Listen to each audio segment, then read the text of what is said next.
غلام بادشاہ سندری ڈرامہ کی آنے والی ایپیسوڈ بہت ہی انٹرسٹنگ ہونے والی ہے۔ بادشاہ کو یہ پتہ نہیں ہوتا کہ سندری اس کے گھر پہنچ چکی ہے، وہ ابھی تک اس کی تلاش میں ہوتا ہے، اور نہ ہی دوسری طرف غلام کو یہ پتہ ہوتا ہے کہ بادشاہ اسی لڑکی کو ہی ڈھونڈ رہا ہے جس کو وہ ساتھ لے کر اپنے گھر آتا ہے۔ سندری اپنے والد کی وفات پر بہت بڑے صدمے سے گزر رہی ہوتی ہے، کیونکہ اس کا اس دنیا میں اپنے والد کے سوا کوئی نہیں تھا، اور نہ ہی اسے یہ پتا ہوتا ہے کہ میری ماں ابھی زندہ ہے،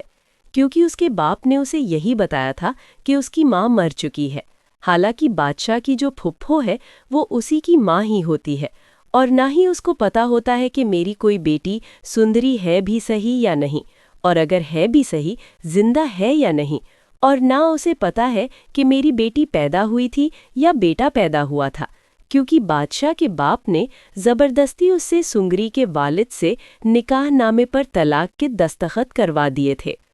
اس کے سر پر بندوق تان کے کہ ہم اگر اس نے طلاق نہ دی تو وہ اس کی بیٹی کو مار ڈالے گا، جس کی وجہ سے اس نے طلاق دے دی تھی۔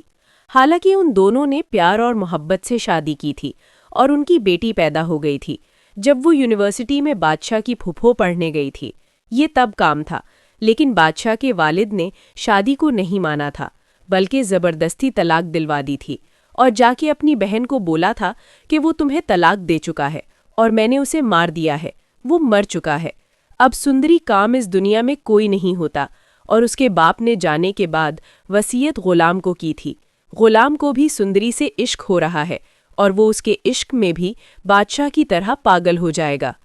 جبکہ اسے یہ نہیں پتا کہ اس کا دوست بادشاہ بھی سندری سے ہی عشق بیٹھ کرا ہے، جس کی وجہ سے یہ ہوگا کہ جب سندری مارے مارے پھرے گی تو غلام اپنی ماں سے کہے گا کہ میری سندری سے شادی کر دو، اور جب ان کی شادی ہونے لگتی ہے تو بادشاہ اور غلام، جو کہ آپس میں گہرے دوست ہوتے ہیں، ان کی لڑائی شروع ہو جاتی ہے اور وہ ایک دوسرے کو مارنے پہ آ جاتے ہیں۔ ڈرامے کی ہر ایپیسوڈ بہت ہی انٹرسٹنگ ہے، جس کا تمام ویورز کو بے صبری سے انتظار ہوتا ہے۔ امید ہے آپ لوگوں کو یہ ویڈیو اچھی لگی ہوگی۔ اگر ویڈیو اچھی لگی ہے تو لائک اور سبسکرائب کرنا نہ بھولیے گا۔ آپ کی محبتوں کا بہت بہت شکریہ۔